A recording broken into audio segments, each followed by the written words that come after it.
बताइए मैं लाइव हो चुका हूँ भाई। जरा सभी बताइए मैं लाइव हो चुका हूँ।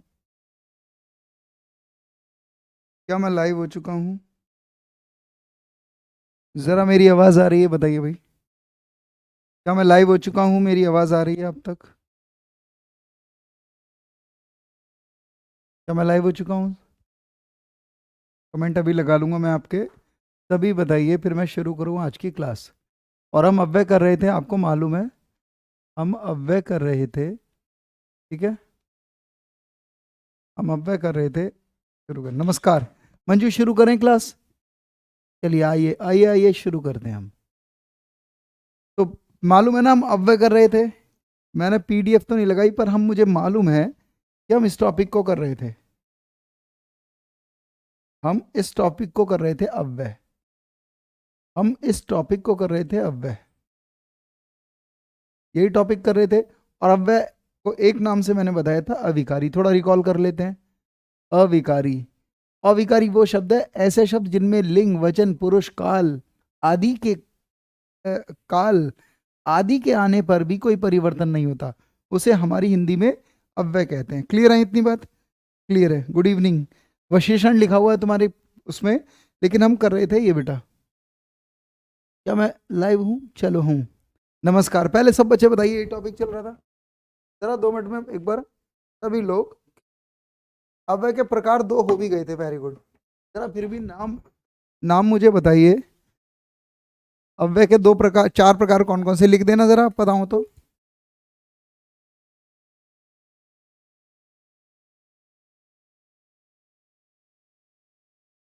तो देखिए भाई, अव्यय तो हम कर चुके थे। आज टॉपिक क्या क्या है तुम्हारे उसमें? मुझे क्या कराना है, 1 मिनट रुकिएगा जरा। एक चीज और कराना, रुकिएगा। अव्यय तो खत्म हो जाएगा, इसके बाद मैं क्या कराऊंगा देखेंगे। रुक जाओ, एक चीज और कर लूँ रोड, 1 मिनट रुकिएगा आप। ये चीज और कराऊंगा अव्यय के बाद, मैं एक चीज और कराऊंगा। ये मैंने तुम्हारे लिए पीडीएफ बनाई है, जरा समझना इसे। रुक जाइए जरा, इसे भी कर लेते नोट। ठीक है ना? ठीक है, सही है। हाँ जी, एक पीडीएफ भी लगा लूंगा। चलिए, अव्यय के प्रकार, पहले अव्यय खत्म करते हैं। पहले अव्यय खत्म करते हैं और फिर उसके बाद में हाँ बात करूंगा। ठीक है, उसके बाद में बात करता हूँ।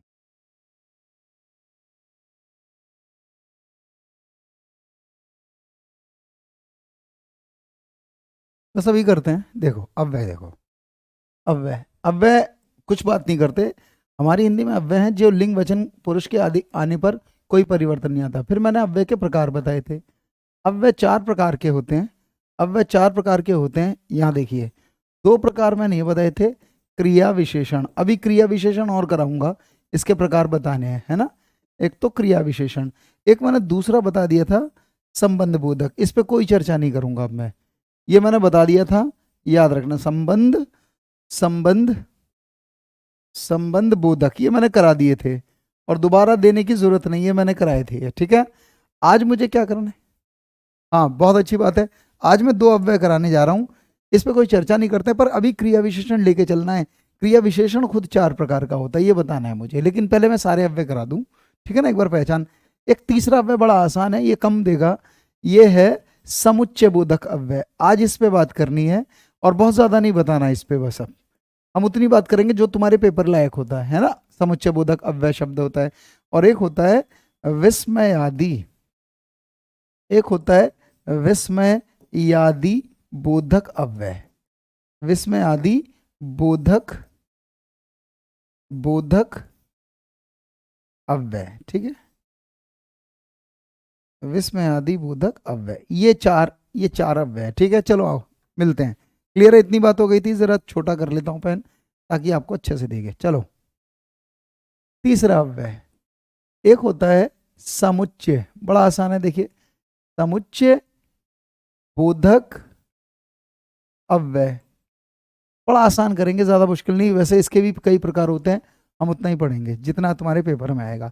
उसके बाद एक नया टॉपिक लेने की कोशिश करेंगे। देखो क्या होता है ये, इसे इंग्लिश में कहते हैं कंजंक्शन वर्ड, जो कि आसान दिखेगा। मैं लिख रहा हूं, जो परिभाषा दे रहा हूं, परिभाषा, जो अव्यय शब्द अरे ये सारे अव्यय शब्द होंगे, ये भी लिंग वचन नहीं पहचान पाओगे। जो अव्यय शब्द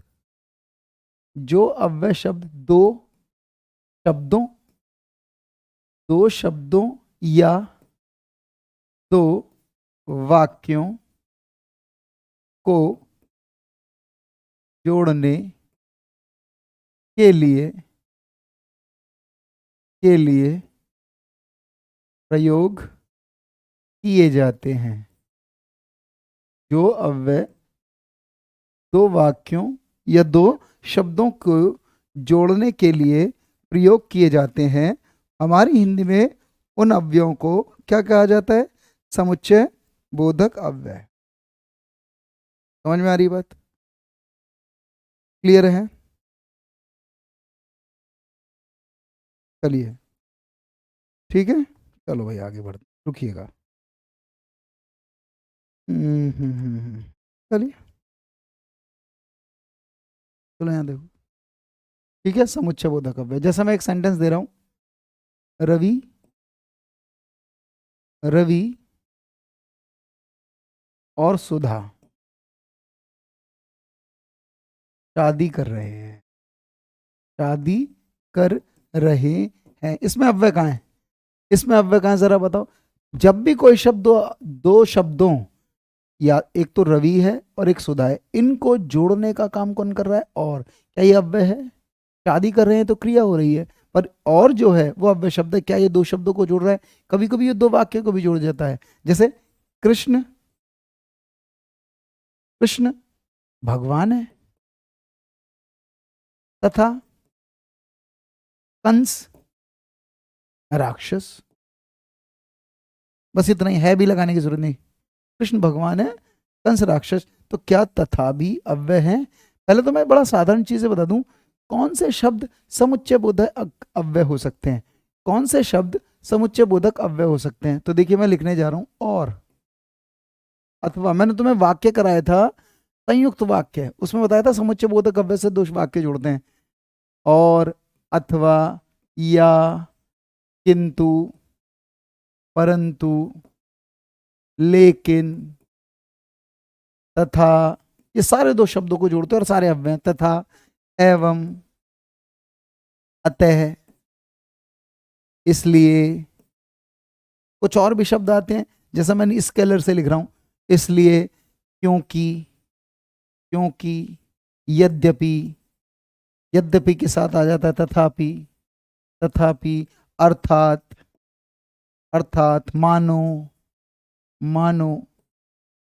तथापि, यद्यपि, है ना। ये सारे जो हैं शब्द, जो हैं, ये क्या आ जाता है? कभी कभी एक शब्द आएगा जो कि, ये भी माना जाता है। इस सर PYQ में वाक्य के पक्ष, आज मैं वाक्य के पक्ष भी बताऊंगा, आज मैं वाक्य के पक्ष बता दूंगा, ठीक है ना। आज ही क्लास में कर दूंगा अर्पित, आज की क्लास में वाक्य के पक्ष बता दूंगा, क्रिया के पक्ष भी बताऊंगा, ठीक है ना। सुनते रहना, पहले इसे कवर करना है मुझे, उसके बाद। तो क्या ये अव्यय शब्द हैं? तो चलो 2-3 शब्द बताओ। उसने परिश्रम बता दे जाना कहाँ है।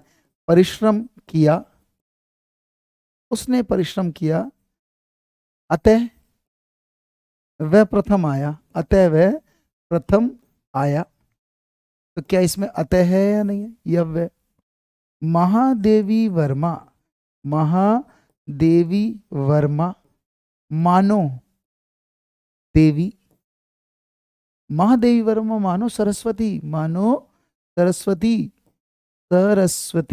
तो क्या दो शब्दों को जोड़ने का काम कर रहा है?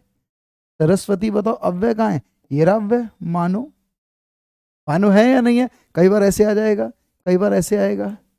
आप चाय लेंगे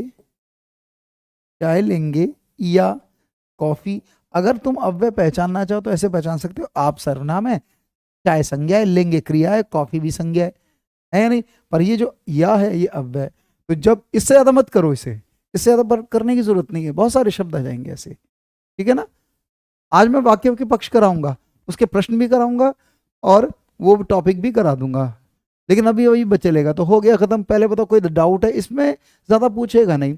वैसे समुच्चय बोधक दो प्रकार का होता है, एक समानाधिकरण समुच्चय बोधक अव्यय, एक व्यधिकरण समुच्चय बोधक अव्यय।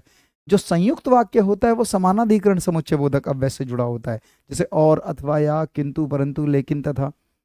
और जो मिश्रित वाक्य होते हैं वो व्यधिकरण समुच्चय बोधक अव्यय से जुड़े होते हैं, क्योंकि व्यधिकरण समुच्चय बोधक अव्यय एक वाक्य को दूसरे वाक्य पे आश्रित करता है। पर तुम्हें ज्यादा पक्ष पे इस पे ध्यान नहीं देना है, तुम्हें बस इतना ध्यान रखना है क्या ये कंजंक्शन वर्ड है, समझ में आ रही बात? तो ज्यादा इस पे चर्चा नहीं करते हम, ठीक है? ठीक है, ऐसे ऐसे आएंगे तो कर लोगे तुम इसे। तो 3 अव्यय हो चुके हैं। एक तो क्रिया विशेषण जो क्रिया की विशेषता बताता है, एक संबंध बोधक जो अपना संबंध आगे के संज्ञा शब्दों से जोड़ता है, एक समुच्चय बोधक अव्यय जो कहीं ना कहीं दो शब्दों के बीच में कनेक्टिविटी दिखाता है, उनको जोड़ने का काम करता है। ठीक है या नहीं है? बात समझ में आई? अभी वो भी कराएंगे।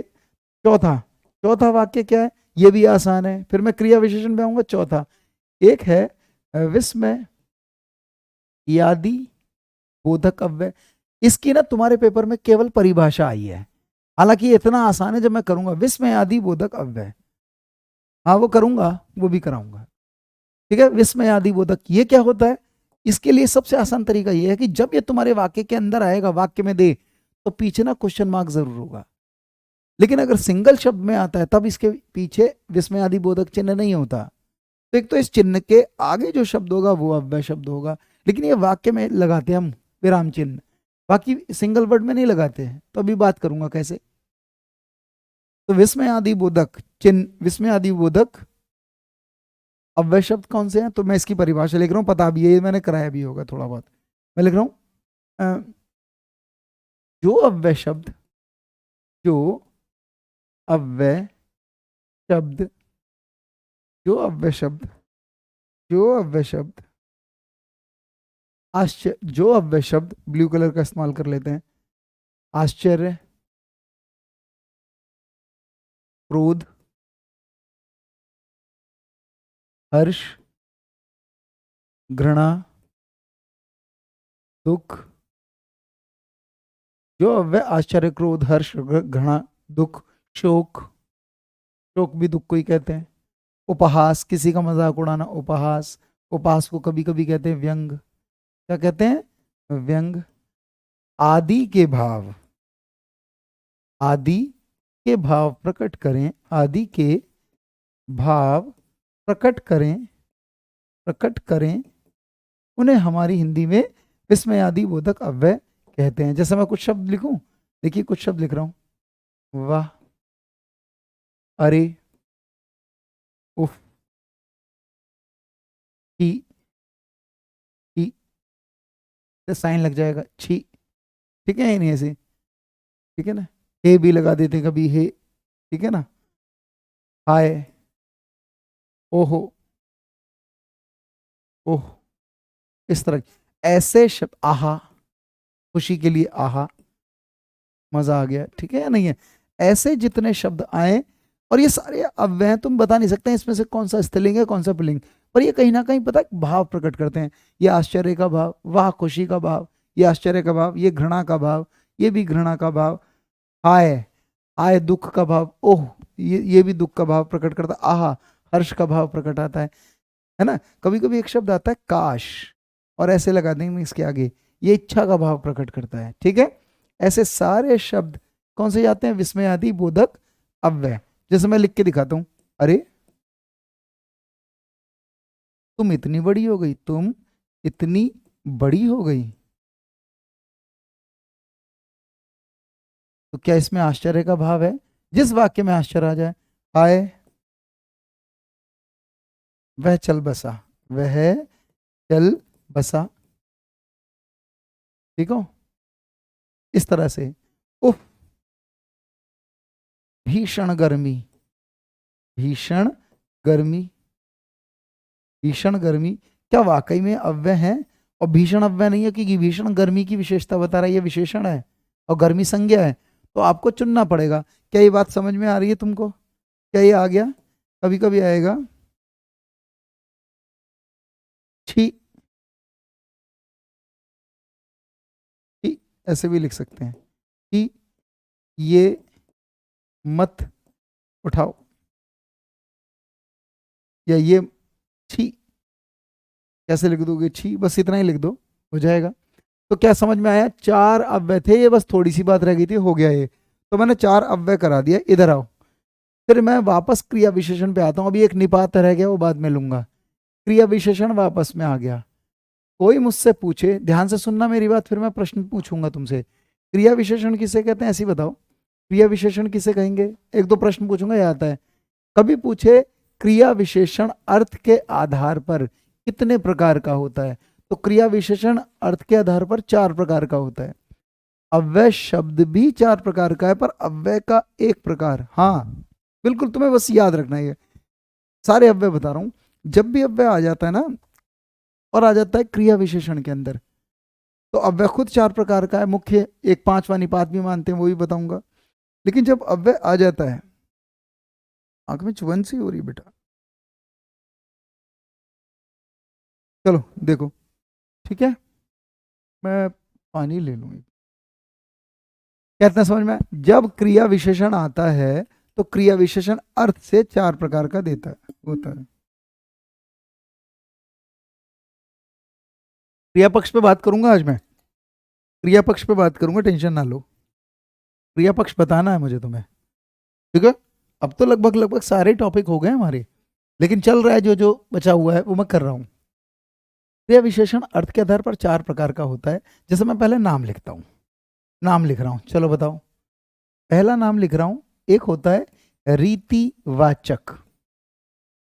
रीतिवाचक, और मैं लिख देता हूँ क्रिया और विशेषण, ठीक है? एक दूसरा नाम है कालवाचक, लिख रहा हूं कालवाचक क्रिया विशेषण। एक होता है स्थानवाचक, स्थानवाचक, वो होता है क्रिया विशेषण। क्रिया विशेषण वो है जो क्रिया की विशेषता बताए। और एक है परिमाण, परिमाण कहते हैं क्वांटिटी, मात्रा। परिमाण वाचक विशेषण, परिमाणवाचक क्रिया विशेषण, क्रिया विशेषण। अब मैंने जानबूझ के शब्द लिख दिए। अब तुम्हारे सामने एक वाक्य आएगा और तुम पहचान लोगे उसमें क्रिया विशेषण तो है, पर ये कैसे पहचाने? ठीक है, चलो कोई नहीं, देखो परिमाणवाचक क्रिया विशेषण। अब मैं कुछ सेंटेंस लिख रहा हूं, बताओ। इसकी तरफ लिख देता हूं राधा धीरे चलती है, धीरे चलती है। तुम मुझे बताओ, पहले ये बताओ, धीरे राधा की बात कर रहा है या धीरे चलती है, धीरे दौड़ती है? ये क्रिया के साथ जुड़ रहा है। जो शब्द क्रिया के साथ जुड़ जाते हैं, ऐसे अव्यय क्रिया विशेषण माने जाते हैं। इसमें एक सेंटेंस लिख रहा हूं, वह आज जाएगा। तो देखिए, आज जो है वो वह की बात नहीं कर रहा, आज जाएगा, अभी जाएगा, तुरंत जाएगा, एकदम जाएगा, ठीक है ना? एक है स्थान, मैं कहता हूं बच्चे ऊपर खेल रहे हैं, खेल रहे हैं। तो बताओ, ऊपर बच्चों की बात कर रहे हैं खेलने की? अरे बच्चे ऊपर खेल रहे हैं, नीचे खेल रहे हैं, दाएं खेल रहे हैं, बाएं खेल रहे हैं। ऊपर जो है वो खेल रहे हैं की विशेषता बता रहा है। और परिमाण का मतलब मैं ऐसे लिख देता हूं, तुम इतना खाती हो, इतना खाती हो। अब सुनो, खाती हो, तो कोई मुझसे कहेगा इतना क्या है, तो इतना तुम नहीं है, इतना खाती हो, ये खाने की विशेषता बता रहा है। इन सभी में क्रिया विशेषण है। अब देखिए, मैं नीचे से लेकर चलता हूं, और ध्यान से सुनना। जब भी कभी तुम्हें क्रिया विशेषण आए, जब भी तुम्हें क्रिया विशेषण आए, तो तुमसे पूछेगा क्या ये क्रिया विशेषण है, ये वाला शब्द? तुम कहोगे हाँ ये तो क्रिया विशेषण है। इतना तुम नहीं है, इतना खाती हो, ये खाने की विशेषता बता रहा है, क्रिया के साथ जुड़ रहा है। पर जब जैसे तुम बोलते हो, तुम इतना खाती हो, उतना खाती हो, थोड़ा खाती हो, तिल तिल खाती हो, बहुत खाती हो, तो ऐसा लग रहा है उसकी क्वांटिटी बता रहे हैं, परिमाण, मात्रा की बात। जो क्रिया विशेषण क्रिया की मात्रा, क्वांटिटी, माप तोल की बात करेगा, उसे हम कहते हैं क्रिया विशेषण। ओ, परिमाणवाचक क्रिया विशेषण।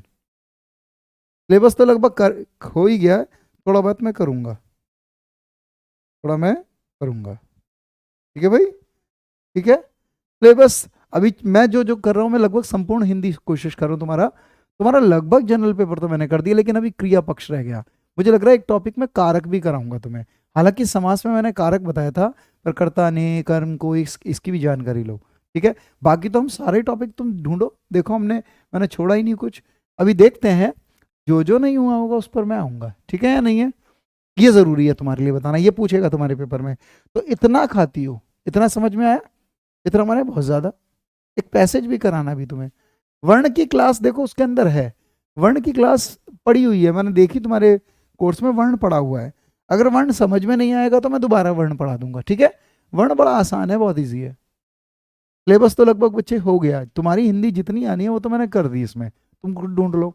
लेकिन हाँ, मैं वो कुछ टॉपिक भी बता रहा हूँ, जैसे कई बार तुम्हें क्रिया विशेषण पूछेगा, वो बाकी है, एक दो क्लास बाकी है, ज्यादा नहीं। बाकी प्रैक्टिस पे आऊंगा। पदबंध भी कह रहे हो? पदबंध आता है तुम्हें? है पदबंध रीति का आता है? कहोगे तो मैं समझा दूंगा पदबंध, ठीक है ना? मैं समझा दूंगा। वर्ण है, देखो चेक करो, वर्ण है।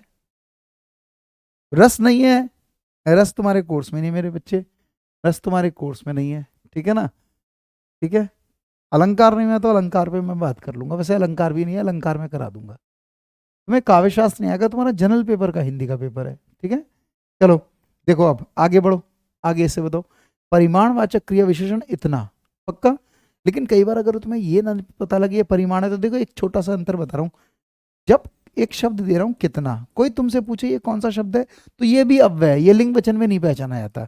और कितना से उत्तर परिमाण पे आएगा, जब तुम ये डिसाइड करना हो कि यह क्या है, क्रिया विशेषण है, तुम कहोगे क्रिया विशेषण तो है, पर ये कैसे पहचाने कि रीतिवाचक नहीं है, परिमाण है, तो तुम इसको हटा लो, इसकी जगह कितना लगा लेना और फिर प्रश्न कर लेना, तुम कितना खाती हो, तो इतना, उतना, ढेर सारा, थोड़ा सा, ये क्वांटिटी की बात करवाता है, ठीक है या नहीं है? बात समझ में आई? तुम इसकी जगह नहीं कर सकते, तुम कितना खेल रहे हो तो तुम कहोगे बहुत थोड़ा, कितने से हमेशा परिमाण पे उत्तर आएगा, ठीक है? लेकिन अगर स्थान की बात करें तो कहां से प्रश्न करना, कल इसे समझो, बच्चे ऊपर खेल रहे हैं तो ऊपर बच्चे नहीं है, ऊपर खेल रहे हैं, तो देखिए मैं कहूँ बच्चे ऊपर खेल रहे हैं, नीचे खेल रहे हैं, दाएं खेल रहे हैं, बाएं खेल रहे हैं, इधर खेल रहे हैं, उधर खेल रहे हैं, पास में ही खेल रहे हैं, तो ऐसा लग रहा है प्लेस को रिप्रेजेंट कर रहा है, ऊपर नीचे दाएं बाएं, बच्चे खाट के नीचे खेल खेल रहे हैं, तो क्या स्थान की बात है या नहीं है? जो क्रिया विशेषण किसी की प्लेस, स्थान की बात करेगा, उसे हम कहते हैं स्थानवाचक क्रिया विशेषण। पर ना समझ में आए तो देखो मैंने दो बता दिए, कहां और कितना। बताओ इस पे से उत्तर किससे आएगा, कहां से या कितना से? तो आप इसको हटा लो, बताओ बच्चे कहाँ खेल रहे हैं, तो तुम कहोगे ऊपर नीचे दाएं बाएं। जब कभी कहां से उत्तर निकलता है तो वह स्थान पे ही निकलेगा। हाँ पैसेज, पहले पैसेज कराऊंगा, जो मुख्य चीज है पहले पैसे, जो तुम करना चाहो और एक्स्ट्रा बोल देना, वो भी करा दूंगा मैं, ठीक है ना? पहले पैसेज ले लूंगा मैं, पर पहले क्रिया पक्ष कराना है, क्रिया पक्ष आता है तुम्हें, ठीक है? बाकी मैंने काल वाल क्रिया के अंदर ही करा दिया सारा कुछ, वाच्य भी कराया मैंने तुम्हें। स्थानवाचक क्रिया विशेषण आप खोल कर देखोगे तो मिलेंगे वीडियो में। अब है कालवाचक क्रिया विशेषण। काल किसे कहते हैं? काल माने समय, काल माने समय। और इसके लिए मैं पहले लिख देता हूं शब्द कब, लिखोगे कब, कब समय की सूचना देता है वह। पहले बताओ आज, आज वह नहीं, आज जाएगा, अभी जाएगा। जब मैं कहता हूं आज जाएगा, अभी जाएगा, परसों जाएगा, कल जाएगा, थोड़ी देर में जाएगा, है ना, बहुत देर में जाएगा, तो ये तो समय बता रही है कब जाएगा। अगर मैं कहता हूं वह है, इसको छुपा लो, बताओ इसका उत्तर कैसे आएगा? वह कितना जाएगा, कहाँ जाएगा या कब जाएगा? तो इसका उत्तर आएगा कब। चलो बताओ, वह शीघ्र आया, वह शीघ्र, है ना, फ्लाइट से उतरा, या शीघ्र उतरा लिख लो, फ्लाइट से उतरा भी हो सकता है। वह शीघ्र आया। तुम मुझे बताओ ये शीघ्र क्या अव्यय? तुम कहोगे हाँ जी अव्यय है, क्योंकि शीघ्र वह नहीं शीघ्र आया। ऐसे भी हो सकता है वह शीघ्र फ्लाइट से उतरा, तो वह शीघ्र उतरा, फ्लाइट बीच में लगा रखा लेकिन शीघ्र उतरा, है ना, क्रिया के साथ जुड़ रहा है। तुम मुझे बताओ वह कितना उतरा, कहाँ उतरा है, उतरा या कब उतरा? मुझे तो दिखने में ही काल दिख रहा है, समय दिख रहा है। वह शीघ्र आया, तुरंत आया, अभी आया। कब आया? अभी, तुरंत, शीघ्र। तुम पास रहना, दूर मत जाना, तुम पास रहना। पास जो है वो तुम की बात नहीं कर रहा है, रहने की, पास रहना। तो मैं अगर तुम्हें कहूँ तुम पास रहना, नजदीक रहना, दूर रहना, तो क्या ये कब रहना या कहाँ रहना? तुम कहाँ रहना? पास, नजदीक। ये कहाँ से उत्तर आ रहा है? तो स्थान की बात कर रहा है। इस तरह से ध्यान रखना। यूट्यूब पे इंट्रोडक्शन क्लास ली थी, इसके अकॉर्डिंग 4-5 टॉपिक रहते हैं। कौन कौन से रहते हैं जरा बताओ, नाम लिख दो।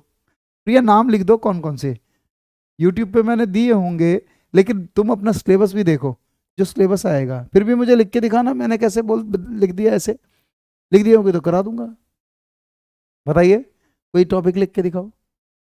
तो पास, ठीक है ना, उपसर्ग प्रत्यय भी हो चुके हैं हमारे, पास और शीघ्र, जो नहीं हुआ होगा वो कराऊंगा मैं, बंद थोड़ा ना करूंगा कोर्स को, पहले सारा करेंगे। तो क्या ये समझ में आया कब? अब एक काम करो, ये कौन सा पास रहना कौन सा है, अरे बताओ जल्दी। ये है स्थानवाचक, स्थान की बात कर रहा है, तुम इसके क्यों नहीं उत्तर दे रहे हैं भाई? रीतिवाचक देखो, रीतिवाचक पहले मैं इसे हटा लूं, फिर पूछूंगा मैं तुमसे, फिर मैं पूछूंगा तुमसे। इधर देखो, इधर देखो, आगे है रीतिवाचक। एक टेस्ट ले लो क्रिया विशेषण का ही, मतलब अव्यय शब्द का लूंगा ये टेस्ट। एक रीतिवाचक क्रिया विशेषण बताओ भाई, एक रीतिवाचक क्रिया विशेषण बताओ। राधा धीरे चलती है, राधा धीरे चलती है, तो देखिए इसमें रीतिवाचक को निकालने के लिए कैसे रखना, कैसे रखना, कैसे कैसे, चलो तो इसे बताओ, अर्थ से सीखो। मैं तो ये शॉर्ट में बता रहा हूं, तुम ऐसे कर सकते हो। राधा चलती है, राधा कैसे चलती है, धीरे, तो धीरे राधा की बात ना कर रहे हैं चलने की, पर यहाँ ये क्रिया के ढंग को बता रहे हैं, जो क्रिया की शैली को बताए, क्रिया के ढंग को बताए, क्रिया कैसे हो रही है, वो होता है रीतिवाचक क्रिया विशेषण, क्रिया के तरीके को बता रही है। तो बताओ वह कितना चलती है, कहाँ चलती है, कब चलती है, कैसे चलती है, कैसे चलती है, धीरे तेज, है ना। बेटा करा दिए प्रिया, प्रिया तुमने देखे नहीं है, मैंने शब्द पूरा कराया है, और शब्द में ही तत्सम तद्भव देशज विदेशज कराया है, तत्सम तद्भव देशज विदेशज कराया, रूढ़ यौगिक योग रूढ़ कराया, शब्द की क्लास देखो। शब्द युग्म, हाँ ये कह सकता हूं, तुम्हें शब्द युग्म कराना है वो करा दूंगा, शब्द युग्म पर्यायवाची से हो जाता है, पर मैं एक शब्द युग्म करा दूंगा तुम्हें। चलो इसके बाद मैं शब्द युग्म कराऊंगा, ये तुम्हारी लाजमी बात है, शब्द युग्म चलो वो रहता, और कुछ बाकी तत्सम तद्भव करा चुका हूं, उपसर्ग प्रत्यय नहीं हुआ है तो कराऊंगा, ठीक है। चलो तो ये फिनिश हो गया, ठीक है भाई, ये फिनिश हो गया, आगे बात कर रहा हूँ। क्या ये समझ में आ गया, करूं? सब बच्चे बताओ, ये रहे ऊपर ऑप्शन, एक सेंटेंस दे रहा हूं, बताओ अगर मैं तुमसे कहूं, सब बच्चे लिख के दिखाएंगे, अगर मैं कहता हूं पुस्तकें, बताना क्रिया विशेषण है पहले तो ये बताओ, और कौन सा। अगर मैं तुमसे कहता हूं पुस्तकें धड़ाधड़ गिर गई, धड़ाधड़ गिर गई, तुम मुझे सिर्फ इतना बताओ, धड़ाधड़ पुस्तकें धड़ाधड़ गिर गई, क्रिया की विशेषता बता रहे हैं। अब तुम मुझे बताओ, करा दूंगा शुभ योग, ठीक है। चलिए बताइए, कोई नहीं अभी तो फिर इसका मतलब चलेगा सब्जेक्ट तुम्हारा, अभी टॉपिक चलेंगे तुम्हारे कुछ। चलो इसे इधर बताओ, पुस्तकें धड़ाधड़ गिर गई, बताइए भाई, पुस्तकें धड़ाधड़ गिर गई, लेकिन जनरल पेपर में ये सब नहीं आता ये तुम कह रहे हो ना, लेकिन कोई नहीं इसे भी देखेंगे। चलो इसे बताओ, पुस्तकें धड़ाधड़ गिर गई, तो पुस्तकें कितना गिर गई, कहाँ गिर गई, कब गिर गई, या कैसे गिर गई, अरे पुस्तकें कैसे गिरी, धड़ाधड़, तो ये कैसे से उत्तर आएगा, पर धड़ाधड़ तरीके को बताया जा रहा है क्रिया के, ना तो ये स्थान है, ना ये समय है, ना ये क्वांटिटी है, ये तो क्रिया के ढंग को बता रहे हैं कैसे हुई क्रिया, धड़ाधड़, है ना। तो ये है रीतिवाचक क्रिया विशेषण, क्या समझ में आ गया? तो हमने क्रिया के भेद भी पढ़ लिए। आज हमने क्या पढ़ा पहले सुनो, आज हमने पढ़ा क्या, अव्यय के दो प्रकार में करा चुका था, आज समुच्चय बोधक पढ़ा और विस्मय आदि पढ़ा। समुच्चय बोधक वो अव्यय जो दो वाक्यों को जोड़ते हैं और दो शब्दों को जोड़ते हैं, ठीक है, बस इतनी, इससे ज्यादा तो मैं बात नहीं पूछेगा, ठीक है।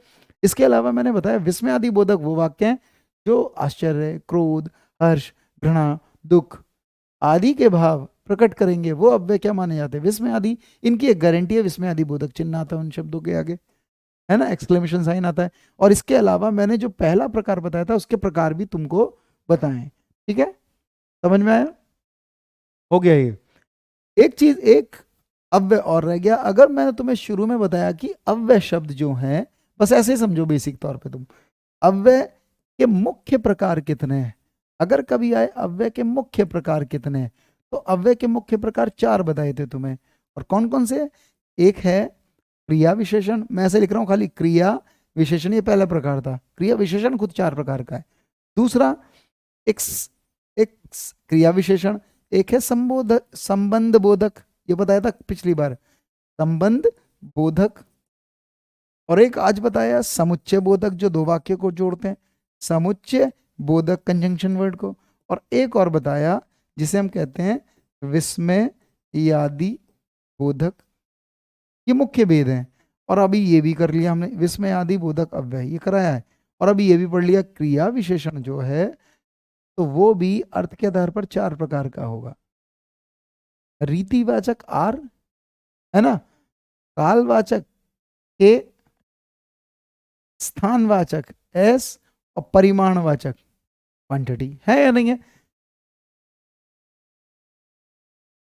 विशेषण कोई बात नहीं, विशेषण और अव्यय एक साथ कराऊंगा, एक साथ ही प्रैक्टिस कराएंगे, पहले से कर लो, ठीक है। एक भेद और रह गया इसका, कभी कभी अव्यय का एक गौण भेद माना जाता है, सेकेंडरी पार्ट, इसे भी देख लो। गौण भेद हो सकता है तुम्हें तुम्हें हिंदी बहुत गहरी नहीं आएगी पर सारी चीजों का अता पता हो, आज सारी चीजों का अता पता हो, आना आसान है, ठीक है। अगर कभी आए गौण भेद क्या है तो उसे कहते हैं हम निपात। निपात, निपात का जिक्र करने जा रहा हूं। जितने भी अव्यय शब्द ये हैं, जब ये वाक्य में आते हैं तो इनका अर्थ होता है, पर निपात ऐसा अव्यय है कि वाक्य के अंदर उसका ज्यादा अर्थ नहीं होता, बस वो वाक्य में बल देने के लिए प्रयोग किया जाता है। तो मैं निपात को बता दे रहा हूं। गौण होता ये अव्यय का ही पार्ट है, अव्यय का ही अंग, पर एक अन्य भेद मानते हैं, मुख्य भेद में नहीं मानते। निपात क्या है देखो, सबसे पहले तो ऐसे ही जान लो, निपात का अर्थ पता क्या है। नी माने नहीं, पात माने पत्ता, यानी पत्तों रहित। इसका शाब्दिक अर्थ यह है पर्ण रहित। लिख देता हूं, इसका शाब्दिक अर्थ कभी कोई पूछे, इसका शाब्दिक अर्थ पूछे तो इसका शाब्दिक अर्थ है पर्ण रहित। पर्ण रहित, रेड पेन से लिख देते हैं। इसका शाब्दिक अर्थ तो ये हो सकता है पर्ण रहित, पर इस पे नहीं जाएंगे हम इसके अर्थ पे जाएंगे। निपात किसे कहते हैं पता है। निपात हमारी हिंदी में जब किसी वाक्य में आता है ना तो असली में वाक्य का अंग ही नहीं होता। अंग का मतलब है कि निपात, निपात ऐसा शब्द होता है किस जो निपात किसी वाक्य के अंदर ऐसा शब्द होता है जो किसी वाक्य में व्यर्थ नजर आता है। व्यर्थ माने बेकार नजर आता है, जो किसी वाक्य में व्यर्थ नजर आता है, बेकार नजर आता है। कहते हैं निपात अगर किसी वाक्य के अंदर है तो बेकार नजर आता है। क्यों? क्योंकि निपात को अगर मैं हटा भी लूंगा तो भी सेंटेंस पे कोई फर्क नहीं पड़ेगा, सेंटेंस वही अर्थ देता है। निपात लगने के बाद भी वही अर्थ है और निपात को हटा लूं तब भी वही अर्थ है, तो फिर लगा क्यों रहे हैं। ध्यान रखना, निपात केवल बल देने के लिए प्रयोग किया जाता है। निपात उस वाक्य को असरदार बनाता है, अर्थ कुछ नहीं देता ज्यादा, पर असर से कही जाती है वो बात। मैं इसकी पहले परिभाषा लिखता हूं निपात की, फिर ये बताऊंगा कहां से कहां तक परिभाषा है। मैं हमेशा ऐसे लिखता है, निपात ऐसे शब्दों को कहा जाता है, निपात ऐसे, समझना तुम समझ जाओगे, ऐसे शब्दों को कहा जाता है, कहा जाता है जो किसी वाक्य के अंदर, जो किसी वाक्य में, वाक्य में का मतलब किसी वाक्य के अंदर, जो किसी वाक्य में व्यर्थ, व्यर्थ माने बेकार, व्यर्थ नजर आते हैं। जब कभी हम निपात को देखते तो ऐसा लगता है क्यों लगा रहे हैं, क्योंकि निपात के बगैर भी वही बात है। अगर गौर से देखें तो जो किसी वाक्य में व्यर्थ नजर, वेस्ट, व्यर्थ माने वेस्ट, व्यर्थ नजर आते हैं, ऐसा लगता है बेकार में ही है, आते हैं। फिर आगे है, उन्हें हटा लेने पर भी, उन्हें हटा लेने पर भी, किन्हें हटा लेने पर, निपातों को हटाने पर। अरे निपात किसी वाक्य में आ गया तो फिर ऐसा लगता है बेकार लगा रखा है, इसकी जरूरत नहीं है क्योंकि बात इनके बगैर भी पूरी थी। तो निपात ऐसे वाक्यों को कहा जाता है जो किसी वाक्य में व्यर्थ नजर आते हैं, इन्हें हटा लेने पर भी वाक्य में कोई खास अंतर नहीं आता। फिर निपात क्यों लगाते हैं? बस निपात उस वाक्य में थोड़ा प्रेशर देता है, बल। उन्हें हटा लेने पर वाक्य में, वाक्य में कोई खास, कोई खास, याद रखना, कोई खास अंतर नहीं आता, अंतर नहीं आता। तो फिर क्यों लगाते हैं निपात? क्या जरूरत आन पड़ी कि लगा रहे हो? जब अभी लोगे तो भी कोई फर्क नहीं पड़ रहा, लगाओ या ना लगाओ, तो फिर लगा ही क्यों रहे हो?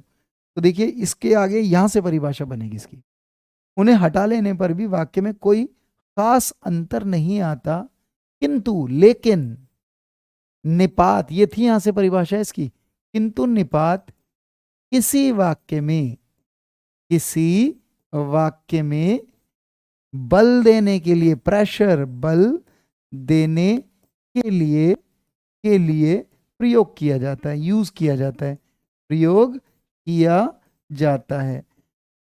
इसका मतलब निपात ऐसे शब्दों को कहते हैं जो कोई बात बोली जा रही है तो उसको और असरदार बनाता है, जबकि अर्थ कुछ नहीं देता। देखो जैसे मैं तुम्हें एक सेंटेंस दे रहा हूं, मैं तुम्हें दो शब्द देता हूं, पहले अव्यय बताओ मुझे। एक मैं कहता हूं बाल, या वह बताओ, वह है, या इसे ही बताओ, बालक भी जानता है, बालक भी जानता है। सुनना, बालक भी जानता है। पता नहीं क्या हो रहा है आज, आंखें बंद बंद सी हो रही है। बालक भी जानता है, हाँ ये अन्य भेद है, निपात का अन्य भेद है बेटा, ये मुख्य भेद नहीं है। अगर कोई मुझसे कहे इसमें निपात कहाँ है, तो देखिए बालक तो संज्ञा है, ये तो निपात नहीं है, और क्रिया क्या हुई, जानता है। इसमें निपात क्या है, भी पक्का निपात है। ये ऐसा शब्द है जिसका लिंग वचन नहीं पहचाना जाएगा, और ये अव्यय की तरह ये भी है, ये इसका भी लिंग वचन नहीं पहचाना जाएगा। पर जैसे ही मुझसे कहेंगे बालक भी जानता है, और अगर मैं इसे हटा लूं, इसे हटा लूं, तो बात वही है जो मैं पहले कहना चाह रहा था। मैंने कहा बालक जानता है, मैं कहता हूं बालक भी जानता है, और हटा लूं तो बालक जानता है। कई लोग कहते हैं सर इसका मतलब ये है, बालक भी जानता का मतलब कि और तो जानते हैं पर ये भी जानता है, इसका अर्थ ये है, पर अर्थ नहीं है। अरे बालक भी जानता है, यानी जब कभी हमें यही बात बतानी थी बालक जानता है, और इसे बहुत प्रेशर से बताना हो किसी को, तो कहता है बालक भी जानता है, पूछ ले इससे, ठीक है या नहीं है।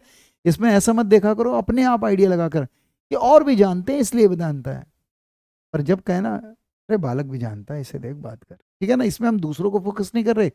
तो निपात ऐसे शब्दों को कहा जाता है कि जिसको हटा लेने पर बात वही है, बालक जानता, बालक भी जानता है, और बालक, अरे साधारण सी बात लगेगी बालक जानता है, और जैसे ही मैं भी लगाऊंगा तो उस बात में बहुत बल आएगा।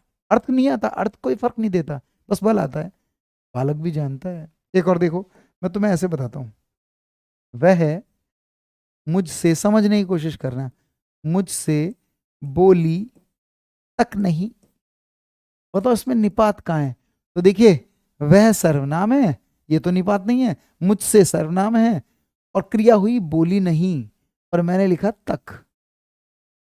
चलिए बताइए, अगर मैं तक हटाऊं तब भी मेरी बात बोली जा सकती है साधारण तरीके से। जैसे मैं कहता हूं, मैं एक लेडी खड़ी है और अपने दोस्त को कह रहा हूं, अगर ऐसे बोलूं तक ना लगाऊं, वह मुझसे बोली नहीं, तो ये साधारण बात है, वह मुझसे बोली नहीं। और देखो तक लगाऊंगा तो ऐसा लगूंगा कितना प्रेशर दे रहा हूं। पहले मैं बोल रहा हूं वह मुझसे बोली नहीं, और अगर मैं कहूं वह मुझसे बोली तक नहीं, तो अब बहुत ज्यादा प्रेशर आ गया इससे। निपात बल देने के लिए कहा जाता है। एक बार पेपर में आया, शिक्षा केवल साधन है, केवल साधन है। अरे बात तो यही कहनी थी कि शिक्षा साधन है, इससे भी काम चला था, पर शिक्षा केवल साधन है, ये रहा निपात। मैं सिर्फ उन्हें जानता हूं, मैं सिर्फ उन्हें जानता हूं। लोग सोचने लगते हैं ये ऐसा बता रहे हैं कि सिर्फ वही जानकार है और कोई जानकारी नहीं है। उस मैं उसे सिर्फ जानता हूं, तुम्हें बस इतना पहचानना है क्या ये निपात है, क्योंकि अगर मैं इसके बगैर बोलूं तब भी बात मेरी साधारण पहुंचेगी, मैं उसे जानता हूं, ठीक है या नहीं है। और जब मैं कहता हूं मैं उसे सिर्फ जानता हूं और उसकी इत्तला नहीं है, तो ये है निपात। क्या मेरी बात तुम्हें समझ में आई, ये क्या हो रहा है, अजीब ही ड्रामा हो रहा है, ठीक है या नहीं है, क्या समझ में आया। और बताओ, एक सेंटेंस और बताओ। वह सवाल को, सवाल को, वह सवाल को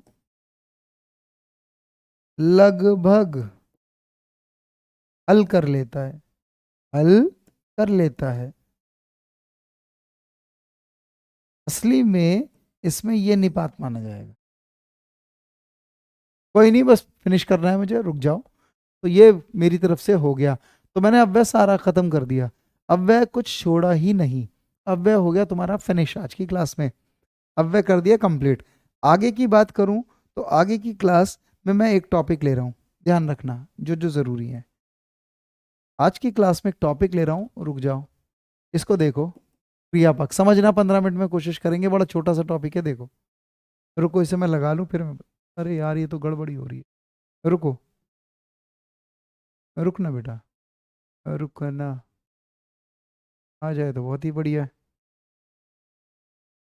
नहीं ये तो नहीं आ रही, रुको, रुको, ठीक है, ठीक है, लगभग ये निपात हो गया कंप्लीट। क्या कह रहे हो, रोहित सर की क्लास है तो निपात हमारा हो गया। ऐसा करते हैं, सुनो, ऐसा करते हैं, मैं आज शब्द युग्म शुरू कर रहा हूँ, तुम्हारा शब्द युग्म शुरू हो रहा है ना, ये मैं चेंज करा के डलवा दूंगा, ठीक है। आज की क्लास ना मैं अभी वो नहीं कर रहा हूँ, क्रियापक्ष शब्द युग्म शुरू कर रहा हूँ। ये भी एग्जाम में आता है, इसको कवर कर लेते हैं। ये कभी कभी आता है एग्जाम में, ठीक है, ये कभी कभी एग्जाम में आता है। रुकना बच्चे, 1 मिनट, 1 मिनट, रुकना। रोहित सर की कितने बजे क्लास है तुम्हारी भाई, ज़रा बताना। हाँ जी, रोहित सर की कितने बजे क्लास है, पहले बताइए, रोहित सर की कितने बजे क्लास है। रुको ज़रा, 1 मिनट, 1 मिनट रुकिएगा बेटा। क्रिया पक्षी कर रहे हैं अभी शब्द युग्म पे, अभी वो तो छोटा सा टॉपिक हो जाएगा। क्रिया पक्ष देखो, जितना होता है क्रिया पक्ष उतना देखेंगे, सही है, जितना क्रिया पक्ष होता है इतना।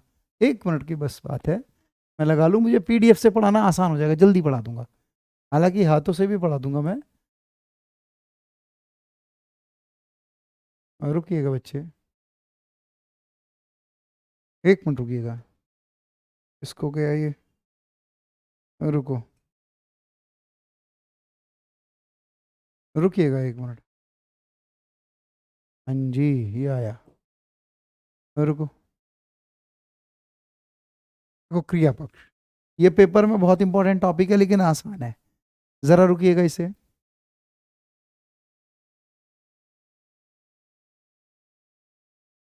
देखो, सब इधर आओ, आज का टॉपिक, अरे हो जाएंगे याद, मैं प्रैक्टिस कराऊंगा ना अभी, पहले देखो, एक टॉपिक ना ये क्रिया में ही आता है लेकिन मैंने इसे थोड़ा अलग रखा है। क्रिया पक्ष क्या है, ध्यान से सुनना। क्रिया असली में एक वाक्य आएगा, तुम्हें एक वाक्य आएगा और उसमें तुम्हें क्रिया को जज करना है, अंत में क्रिया होगी और तुम्हें ये देखना है क्रिया किस पक्ष की ओर खड़ी है, क्रिया इस वाक्य में कैसा व्यवहार कर रही है, क्रिया क्रिया का इस वाक्य में मूड कैसा है, कैसा व्यापार कर रही है, कैसा कार्य कर रही है, कैसा व्यवहार कर रही है, या क्रिया का मूड कैसा है भाई, ठीक भी है गलत, ऐसा समझ लो। तो देखो इधर, क्रिया पक्ष यानी क्रिया किस पक्ष की ओर खड़ी है, देखो इधर, ध्यान से सुनो मेरी बात। क्रिया के जिस रूप से, ध्यान से सुनो, मैं ऐसे ही पढ़ा रहा हूं, देखो, क्रिया के जिस रूप से क्रिया की प्रक्रिया, बहुत ध्यान से सुनो भी, आसान आ जाएगा। क्रिया की प्रक्रिया, प्रक्रिया माने कार्य होता है, प्रक्रिया माने कार्य है, ये क्रिया कैसे काम करती है किसी वाक्य में, क्रिया कैसा व्यवहार करती है, कैसा कार्य करती है, कैसा, क्रिया का पहलू कैसा है, क्रिया का मूड कैसा है वाक्य के अंदर, अभी देखेंगे। क्रिया के जिस रूप से क्रिया की प्रक्रिया अर्थात क्रिया का व्यापार, अच्छा बताओ, कोई आदमी व्यापार करता है तो बताओ काम करता है या नहीं करता है, व्यापार माने कार्य करना, यानी क्रिया कार्य कैसे कर रही है, क्रिया का व्यापार कैसा है।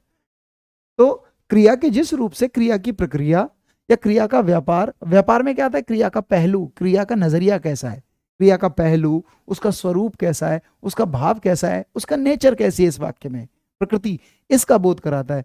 तो क्रिया के जिस रूप से क्रिया की प्रक्रिया या क्रिया का व्यापार पता लगे, क्रिया का कार्य पता लगे, उसे हम क्रिया पक्ष कह देते हैं, उसे क्या कहते हैं, क्रिया पक्ष। ये मुख्यतः 6 प्रकार का होता है, पर मैं 8 पक्ष बताऊंगा तुम्हें। ये मुख्यतः 6 प्रकार का होता है। एक होता है आरंभ, आरंभ माने कभी कभी किसी वाक्य में कार्य हो रहा होगा और कार्य हो रहा नहीं होगा, ऐसा लगेगा कि कार्य अभी भी शुरू हुआ है, जो क्रिया के आरंभ होने की दिशा को बताएगा वो आरंभ द्योतक पक्ष होगा। देखो अभी करूंगा। एक है पूर्णतया द्योतक पक्ष। पूर्णतया द्योतक पक्ष वो होता है कि जब कोई क्रिया पूरी हो जाए, कंप्लीट हो जाए, अरे कोई आदमी कोई करता काम करेगा और वो अपना काम खत्म कर देगा, तो जब कार्य पूरा ही हो जाता है तो पूर्ण हो गया। अभी बताएंगे कैसे होगा। एक है सातत्य, इसमें एक शब्द है सतत। बताओ सतत माने रुक जाना या चलते रहना, सतत, जब किसी वाक्य में क्रिया चलती रहेगी तो वो सातत्य बोधक पक्ष है। एक है प्रगति द्योतक पक्ष। कभी कभी क्रिया चलती नहीं है, क्रियाओं में प्रगति होती है, वृद्धि होती है। अगर कभी ऐसा लगे कार्य में बढ़ोतरी हो रही है तब प्रगति द्योतक पक्ष है। अभी दिखाऊंगा मैं सेंटेंस से। अभी तो ये एक है नित्य। नित्य बातें वो होती हैं जो सदैव विद्यमान रहती है, जो यूनिवर्सल ट्रुथ है। जैसे मैं कहूं पृथ्वी सूर्य के चक्कर लगाती है, क्या ये बात झूठी है, सच है? और ये बात नित्य है। और आज सूर्य के चक्कर नहीं लगाती, पहले भी लगाती थी, अब भी लगाती और आगे भी लगाएगी। जो क्रियाएं नित्य हैं, जो क्रिया सदैव बनी रहती हैं, जो क्रिया का स्वभाव होता है, इसे समझो ऐसे ही, वो क्रिया वो क्या होगी, नित्य। अभी बताऊंगा। और एक है स्थिति द्योतक पक्ष। कभी कभी क्रिया हो रही होती है, ये रही क्रिया, पर क्रिया किसी वस्तु या प्राणी की स्थिति बताएगी, उसकी एट प्रेजेंट बताएगी, वो क्या कहाँ है कैसे है, देखेंगे अभी। फिर भी मैंने हल्का हल्का चर्चा की। क्रिया का कार्य बताने वाला, क्रिया की प्रक्रिया बताने वाला, क्रिया का पहलू स्वरूप भाव प्रकृति बताने वाला शब्द क्रिया पक्ष होता है। क्रिया पक्ष मुख्यतः 6 ही प्रकार के होते हैं। पहला आरंभ दिखाता हूं, देखो भाई एक एक करके दिखाता हूं, ध्यान से सुनना, कितना आसान लगेगा तुम्हें। तुम्हें लगता है क्रिया पक्ष बहुत मुश्किल है। क्रिया पक्ष का पहला पक्ष बता रहा हूं, आरंभ। इसका मतलब जिस वाक्य में क्रिया आरंभ हो जाएगी वो क्रिया आरंभ द्योतक पक्ष होगा। जैसे देखिए, क्रिया के जिस रूप से क्रिया के आरंभ होने, नोट्स बना लेना, इसे भेज दूंगा। आरंभ माने शुरू होना, आरंभ माने ये आ सकता है पेपर में आया हुआ है, क्रिया के आरंभ होने का पक्ष बताएगा। आरंभ होने का बोध कराता है, उसे आरंभ द्योतक कहेंगे। जैसे पहला सेंटेंस बताओ, पहला सेंटेंस दे रहा हूं, दीपक अब दौड़ने लगा है। दीपक अब दौड़ने लगा है, तो क्या दीपक ने अपना काम शुरू कर दिया? अरे दीपक तो खेलने लगा है, अरे दीपक चलने लगा है। तो पहले नहीं चल रहा था, पर उसने क्रिया शुरू कर दी। जब कभी ऐसा वाक्य है कि क्रिया आरंभ हुई है, शुरुआत हुई है, क्रिया का मूड कैसा है, क्रिया भी शुरू हुई है, ऐसे वाक्य आ जाए तो उसे आरंभ द्योतक लगाओ। एक काम करो, एक कीवर्ड दे रहा हूं, जब भी किसी शब्द वाक्य के अंदर लगा आ जाए, लगता आ जाए, तो वो हो सकता है क्या हो, आरंभ द्योतक। जैसे देखो, दीपक अब दौड़ने लगा है। एक और देखो, दीपांशु अब किताब पढ़ने लगा है, तो क्या दीपांशु ने भी कार्य शुरू कर दिया? जब भी लगा आएगा तो ऐसे लगेगा अभी अभी शुरू हुआ है। एक और देखो, बच्चा स्कूल जाने लगा था। ये दोनों वर्तमान के वाक्य हैं, ये दोनों वर्तमान के वाक्य हैं, पर वाक्य क्रिया तो वर्तमान में हो या भूतकाल में हो, तुम्हें हर बात जगह ये पहचानना क्या क्रिया शुरू हुई। जैसे देखो, बच्चा स्कूल जाने लगा था, ये क्रिया बीते समय की है, बच्चा स्कूल जाने लगा था, बच्चा स्कूल जाने लगा था। और क्या बीते समय में कार्य शुरू हो गया? बच्चा स्कूल जाने लगा था, बच्चा रोने लगा था। बात समझ में आई? अगर मैं कहता हूं रवि कल से हिंदी पढ़ना शुरू करेगा, अभी करा नहीं है रवि ने, ये तो भूत भविष्य काल की बात है, करेगा। पर जब भी भविष्य में ये कार्य होगा तो आरंभ ही होगा। क्या तुम्हें ये बात समझ में आई? क्रिया का मूड कैसा है, क्रिया का पक्ष कैसा है, क्रिया का पहलू कैसा है, क्रिया कैसे व्यवहार कर रही है इस वाक्य में, इस व्यवहार को बताने वाला क्रिया पक्ष कहलाता है। नहीं आया समझ में? पहले बताओ, ये बात समझ में आ गई? क्या सबको इसमें ऐसा लग रहा है क्रिया आरंभ हुई? आरंभ द्योतक पक्ष, आरंभ द्योतक, द्योतक माने बताने वाला, द्योतक पक्ष। क्या समझ में आया? पहले आ गया तो ऐसे थंबनेल करो, इसे बहुत ज्यादा नहीं, तुम्हें एक वाक्य आएगा फिर पूछना पड़ेगा। चलो दूसरा, दो करा देता हूं, बाकी अगली क्लास में जाएंगे। एक है पूर्णतया द्योतक पक्ष। पूर्णतया द्योतक पक्ष में क्रिया आरंभ नहीं होगी। आ गया? पूर्णतया द्योतक पक्ष जब वाक्य आएगा तब उसमें क्रिया आरंभ नहीं होती, और क्या होता है, पूर्ण हो जाती है, पूरी हो जाता है। कोई कर्ता अपना काम पूरा कर देता है, जब वो अपना काम कंप्लीट कर देगा तब वो पूर्णतया द्योतक पक्ष में जाएगा। जैसे देखो, क्रिया के जिस रूप से क्रिया पूरी तरह से समाप्त हो जाने की अगर बात आ गई जिसके अंदर, वो होता है पूर्णतया द्योतक पक्ष। जैसे देखिए, वह क्रिकेट खेल चुका है, तो बताओ और खेलेगा क्रिकेट या उसने काम खत्म कर दिया? वह तो क्रिकेट खेल चुका है, हो गया खत्म उसका काम। जब कोई कर्ता अपना कार्य कंप्लीट कर दे तब हो जाता है पूर्णतया द्योतक पक्ष। याद रखना, जब भी किसी वाक्य के अंदर चुका, चुके, चुकी इत्यादि शब्द आ जाएं, चुके ये शब्द आ जाएं, तब उसे लगाना आप कौन सा पक्ष लगाओगे? पूर्णतया द्योतक पक्ष।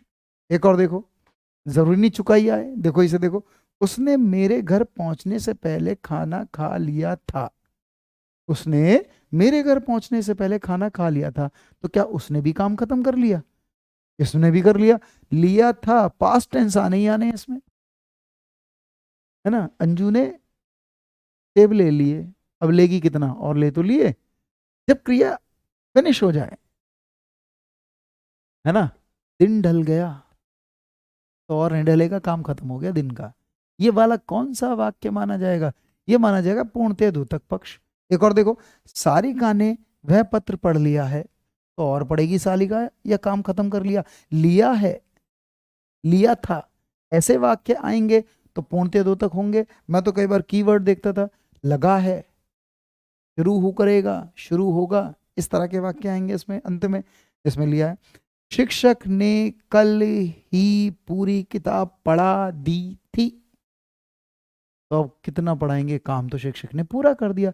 जब कर्ता के द्वारा कार्य पूरा हो जाता है, तब उसे पूर्णतः द्योतक पक्ष कहते हैं। इतना ही आसान है ये, इसमें कोई मुश्किल नहीं है। हो गई, चलो आज इतना करते हैं। तो 2 पक्ष कर दिए, अगली क्लास में मैं यहीं से शुरू करूंगा। आज 2 पक्ष हो गए, अब वह कंप्लीट किया। ये करने के बाद मुझे देखना है कौन कौन से तुम्हारे टॉपिक रह गए, उसे और कर लेंगे। तो मैंने आज क्रिया पक्ष भी करा दिया, बच्चे बहुत कह रहे थे क्रिया पक्ष लो, सही है। चलिए अगली क्लास में मिलेंगे, जैसे जैसे टॉपिक आएंगे वैसे वैसे हम आगे बढ़ते जाएंगे इनमें। ठीक है भाई, आज इतना ही रख लो। रोहित सर की क्लास शुरू हो गई क्या? सब बच्चे बताइए, क्या क्लास शुरू हो गई रोहित सर की? भाई देख लो, या मैं इसे करा दूँ, एक और करा देता हूँ। तुम चाहो तो एक और कर लूँ, एक और करा दूँ, तुम चाहो तो ये वाला भी करा दूँ, सातत्य। चलो अगली बारी करेंगे, अगली बारी करेंगे, चलो डन। शुक्रिया, आज इतना ही रखते हैं। ठीक है, थैंक यू सभी का।